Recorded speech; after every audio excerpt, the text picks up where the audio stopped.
Hello iRacers, welcome back to the Lone Road iRacers podcast. I'm your host Guy Robertson, and today we're diving into a monumental announcement from the world of sim racing. iRacing has partnered with Microsoft Research to explore cutting edge artificial intelligence, and the potential here is absolutely massive. This isn't just about smarter AI drivers, it's all about reshaping how we race, learn and compete. What does it all mean for iRacing and the iRacing community? That's exactly what we're going to unpack in this episode. So buckle up, hit the apex and let's get started.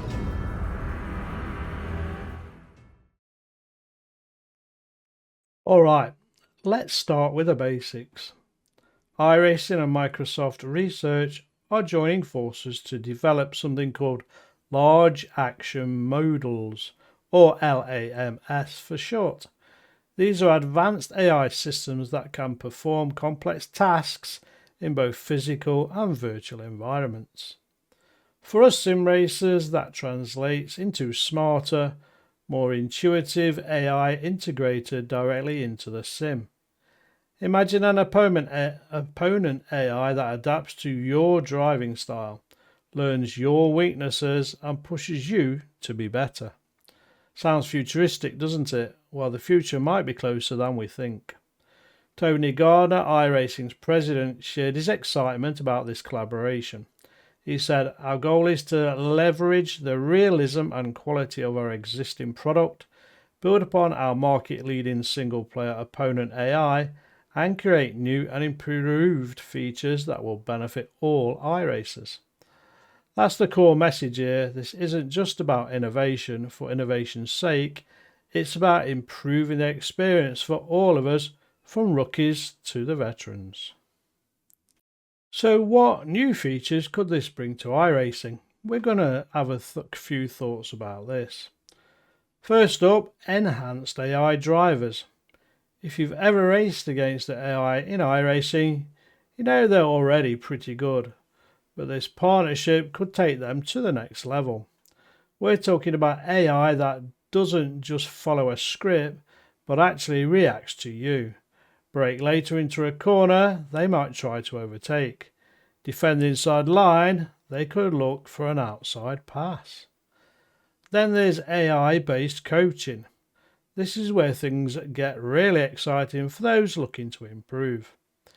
Imagine a system that analyzes your driving in real time and offers tips tailored to your weaknesses. Struggling with corner exits, the AI coach could suggest earlier throttle application and other potential easy wins for you, the iRacer. Losing time in braking zones, it might recommend adjusting your braking point or trail braking technique. Finally, there's the idea of a virtual crew chief. This AI assistant could manage your race strategy, recommend pit stops, or even suggest tyre pressures based on track conditions or rain. Think of it as having an F1 level engineer in your ear guiding your every step of the way. Now, I've seen, I think it was Jimmy Broadbent may have been having some AI lessons, so to speak. I'm sure I saw something on social media about that. I didn't watch it. I didn't know if it was any good or not, but that's potentially what the future looks like. You could do an iRace and part the way through, your AI pit crew chief could kick in, and get you to do a pit stop and change your tyre pressures, as it's already said. What about changing where you brake into a corner, maybe on Monza on the first chicane, for example? I think all of us struggle to repeat that entry and exit through that first chicane. Loads and loads of good tips there, folks. So that's part 2, breaking down the features. Now we're going to look a little bit beyond sim racing. But here's where things get even more fascinating. This collaboration isn't just about improving iRacing, it's about advancing AI as a whole. Peter Lee, president of Microsoft Research, said, This collaboration will help us build AI systems that understand how skilled people act, interact, and compete in extreme situations. Now, that's a big deal. Think about the broader implications there. AI systems developed for iRacing could influence fields like robotics, aerospace, or even medical training. The data and insights gained from sim racing, where precision and quick decision making are critical, could translate to real world applications in high pressure environments. And it's not just Microsoft and iRacing pushing this forward. Oriol Servia, a former IndyCar driver and mechanical engineer, is also involved as a domain expert.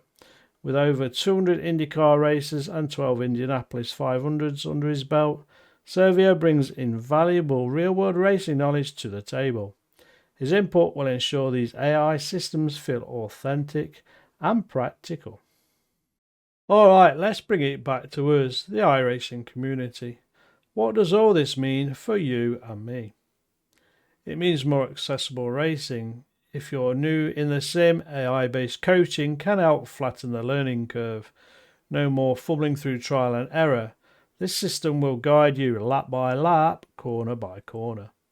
For experienced racers, it's all about staying sharp. Smarter AI and virtual crew chiefs could provide new ways to refine your skills, push your limits, and experiment with strategies. And let's not forget the entertainment factor. Imagine AI components that mimic the driving styles of real-world legends. Ever wanted to race against Ayrton Senna or Lewis Hamilton? With the right data, this could become a reality. But perhaps most exciting part is how this keeps iRacing at the cutting edge of motorsport simulation. This collaboration with Microsoft shows that iRacing is committed to innovation, not just maintaining their lead in sim racing, but expanding what's possible in the genre to the future for all of us. So iRacers, what do you think about this collaboration? Are you excited about smarter AI drivers? Does the idea of personalised coaching appeal to you? And what do you think about the broader implications of AI in sim racing and beyond?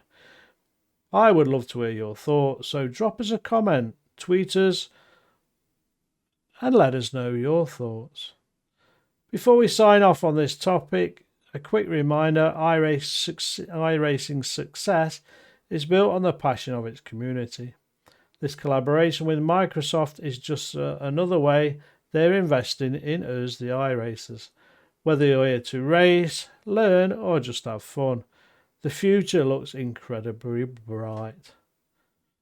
We're going to have a few more thoughts on AI, specifically around what we learned in Greg's release a few weeks back now about AI drivers on iRacing flashing their lights and all things still AI.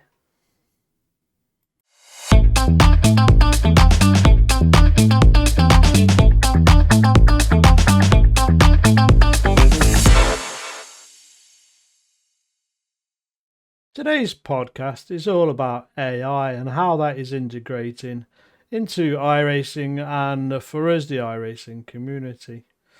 It's ever evolving and how it's transforming the way we all learn, race and compete on iRacing. Sure, we've recently seen the updates about the AI flashing headlights to signal overtakes, but the real story is about much, much more than just lights. AI in iRacing isn't just a feature, it's a tool to help drivers of all skill levels refine their racecraft, tackle complex scenarios, and prepare for the unpredictable nature of online competition. So we're now going to look into that in detail. One of the most challenging aspects of racing, especially in multi-class events or crowded tracks, is managing traffic, and we've all had difficulties when we started life on iRacing. AI drivers in iRacing are programmed to behave realistically, meaning they'll test your ability to handle pressure and navigate tight situations. For slower cars, this might mean maintaining your line as faster cars find their way around you. For faster cars, it's all about finding clean opportunities to pass without disrupting the race. This kind of practice is invaluable for new drivers who want to build confidence before jumping into online lobbies. Now, we have all seen the fast iRacer, who is well up towards P1 on pole in their early races. But by the end of lap 1, they're in the pits because they basically couldn't handle traffic as everybody dives into turn 1. So that's something we've all got to learn, and the AI on iRacing gives everybody that opportunity. iRacing AI doesn't just allow and follow a script, it reacts to your driving. This makes racing against them an excellent way to practice racecraft. Whether it's defending your position, setting up an overtake, or choosing the right braking point, the AI provides dynamic challenges that force you to adapt. For example, if you leave a gap on the inside, AI drivers are smart enough to take it. This teaches you to anticipate moves and cover your lines effectively. It's a safe environment to also make mistakes and learn from them without the stakes of losing iRating or safety rating and affecting other drivers in the community. Let's face it, online races can be unpredictable and often are. From late braking dives to unexpected blocks, you never quite know what's coming. Racing AI is a great way to simulate that unpredictability and potential other scenarios that you've not yet experienced, and you can prepare yourself for them on track. You can practice different strategies like how to handle being boxed in during a restart or how to execute a last lap pass. The beauty of AI is that you can tweak their difficulty, aggression and behaviour to match the kind of competition you're preparing for. And that's a major setting that no other simulator has, folks. You can make them super world-class aggressive and really push your buttons, and hopefully you get through and get to the other side. One of the most overlooked aspects of sim racing is consistency. Whether you're aiming for clean laps, better sector times or smoother race execution, AI can help. Racing against AI drivers at your pace allows you to focus on hitting your marks lap after lap without the pressure of a real opponent breathing down your neck. Consistency is the foundation of speed. The more you practice racing cleanly and efficiently, the faster and more confident you'll become in competitive settings. Endurance and multi-class racing are unique challenges in iRacing. The combination of different speeds, driving lines and objectives creates a complex dynamic that is hard to replicate in solo practice. AI allows us to experience these scenarios anytime, whether it's in an LMP1 carving through a field of GT3 cars or a TCR navigating slower traffic. Learning to stay calm and predictable while managing multi-class traffic is a critical skill, and AI gives you endless opportunities to practice it. AI races are also a great way to experiment with race strategy. Want to try a risky fuel saving run? Curious about the impact of pitting early versus staying out? AI racers let you test these scenarios without the fear of running on an unofficial race or letting your buddies down in an endurance race. Having a strategic mindset is a huge asset in competitive racing, and AI helps you develop that in a skill in a controlled environment. Finally, racing AI can help improve your mental game, whether it's managing pressure from a car in your mirrors or staying calm after a mistake. All AI racers can simulate the stress of real competition. Over time, you'll develop a mental resilience needed to perform under pressure in official races. And I suppose you can simulate things about rejoins as well if you come off the track. I'm not sure how the AI racers would react if you do a bad rejoin, but we know how we react on the service. The beauty of AI in iRacing is that it caters for everyone. New drivers can use it to build foundational skills, while veterans can fine-tune their strategies and practice advanced maneuvers. With iRacing's continuous updates, including collaborations with Microsoft Research that we heard earlier, AI is becoming more lifelike and intelligent, making it a valuable part of the sim racing experience. So whether you're looking to improve your racecraft, practice multi-class dynamics, or just to have a bit of fun, give the AI a try. It's more than just a fallback. It is a training ground that can elevate your skills and prepare you for the challenges of real competition on iRacing. So there you have it, folks. If you haven't stumbled across the AI in iRacing yet, go and give it a try. You've got nothing to lose. And I'm sure you'll beat some of them, even if you put it on world-class mode. Anyway, give us some feedback in the comments. How are you getting on racing against the AI in iRacing?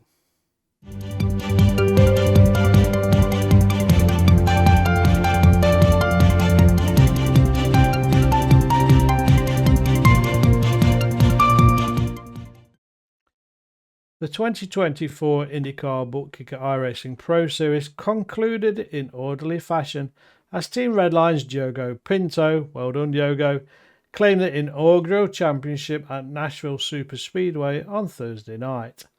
With a 41-point lead entering, Pinto only needed to finish 16th or better to clinch the title, no matter what his opponents in the title fight did in the race. Both Philip Krass and Eduardo Leo needed a win to have a shot. In the end, it didn't even matter. "It's awesome," Pinto exclaimed post-race. "All season since the pro qualifiers, we as a team worked very hard to get to this level. At the start, we were not very competitive, and we were definitely very strong now. I feel good for myself and for my teammates who helped me get there." Pinto finished 11th, keeping his car safe from harm, executing a spot-on pit stop under green flag and maintaining the speed needed to take the title. This, of course, was possible due to the incredible consistency the former Porsche Tag Heuer Esports Super Cup champion displayed throughout the season, collecting 6 straight top 10 finishes before his first miss of the season at Worldwide Technology Raceway in the 7th race. He followed up with a 14th place finish with a victory the following week at WeatherTech Raceway Laguna Seca. From there, it was all about maintaining the points gap he worked to build the entire season, which wound up to be 16 points over Kraus at the season's end. "I just wanted to do my own race because I knew in normal conditions I would be fast enough to finish 16th or higher. It was just about executing the race well with a good strategy, and that's what we did. The pace was not amazing, but it was enough, and that's what I needed today. Some of my teammates had a decent race, but it's a shame we didn't get the 1-2 at Gateway. I was thinking a lot about the championship, and I was too conservative, and it didn't go well that way.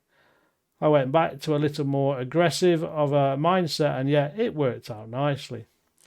After 10 races, Pinto's lone victory at Laguna Seca is matched with 4 top 5 finishes, 8 top 10 finishes, and an average finish of 6 on the entire schedule, winning over Kraus by 16 points.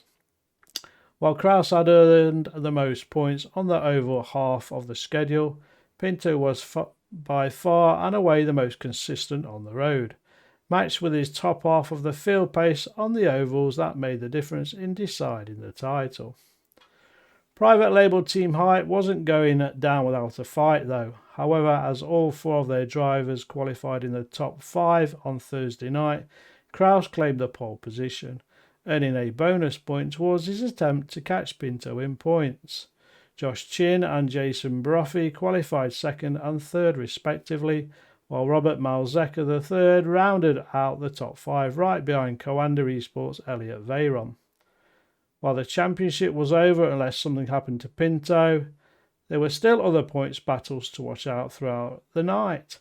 Team Redline's Gustavo Oriol came into the night in 4th points position, but lost half of his front wing early on, struggling to maintain pace as the green laps never ended. By the end of the night, Ariel did get the nose replaced on his pit stop, but by then he was 3 laps down. That opened the door for his teammate Florian Leberge, as well as Apex Racing's teams Luke McEwen and Mal Zecker, to fight for the first step of the podium in the final standings.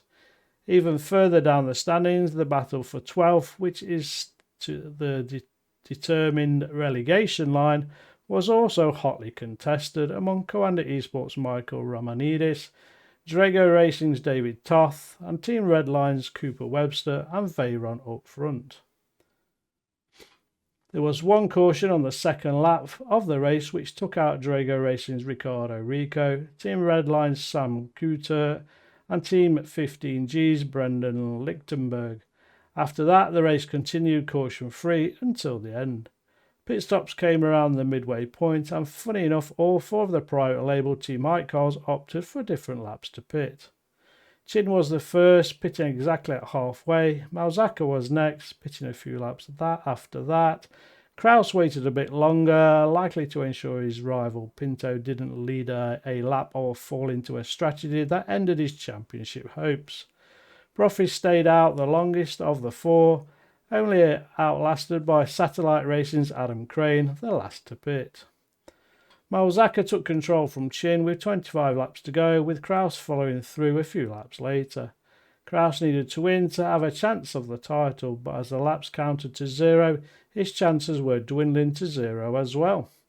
Not having to fight his teammate as hard as he needed to, he settled for second in the race and the title as Malzaka scored his second win of the season, vaulting him from 8th to 4th in the final points. Down at the relegation line, Veyron finished 6th, which was just enough to get him the 12th spot in points by a single point over Webster, who finished 17th.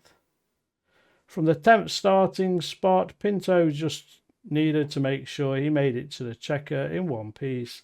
He moved into 9th early, round at Romanidis, but gave that back at some point later on. Pinto's pit stop was exactly what it needed to be without any issues. Returning to the track, Pinto was challenged by both Crane on refresher tyres, then at the end by Team 15G's Jacob Oster, which denied him a 9th top 10. It didn't matter though, Pinto did exactly what he needed to do and can call himself a champion once again, and the first time as an IndyCar esports champion. So, well done to Diogo Pinto for finishing as champion. So, we're going to count it back from 5th to 1st. So, in 5th place, Luke McEwen on 237 points. 4th, Robert Malzeka III, 246. 3rd place, Eduardo Leo, 252. Philip Kraus P2 with 286, and as we know, champion of the IndyCar Book Kicker iRacing Pro Series for 2024 goes to Diogo Pinto with 302 points. So congratulations to the top 5 and a massive congratulations to Diogo on that win, folks. Well, that brings us to the end of another podcast, ladies and gentlemen. I hope you enjoyed learning about AI, what it's going to bring to iRacing and us in the community. It's only going to go from strength to strength in the future. I hope you enjoyed last week's interview as well. If you've not heard it was all about a Radical. Go back and have a quick listen to it. There's 4 fabulous guests on there, including a multi-time champion in a Radical as well, James Barry. So thank those guys again. If you're interested in becoming a guest on the show, or you've got some ideas about topics for the show, please drop an email or send me a message on the Facebook page. We're open to anybody to come to join the show. Now, we are coming very speedily to the end of the 2024 Season 4. We know there's some great things coming in Season 1 2025, 5 new cars, lots of new tracks, etc, etc. So we're all getting ready for the infamous race, week 13, when we can all have a dabble in a drive of those cars. So don't forget though folks, you're going to need your safety rating above 2 at the end of week 13, so don't go crazy out there. Look after yourselves, and I'll see you on the track soon.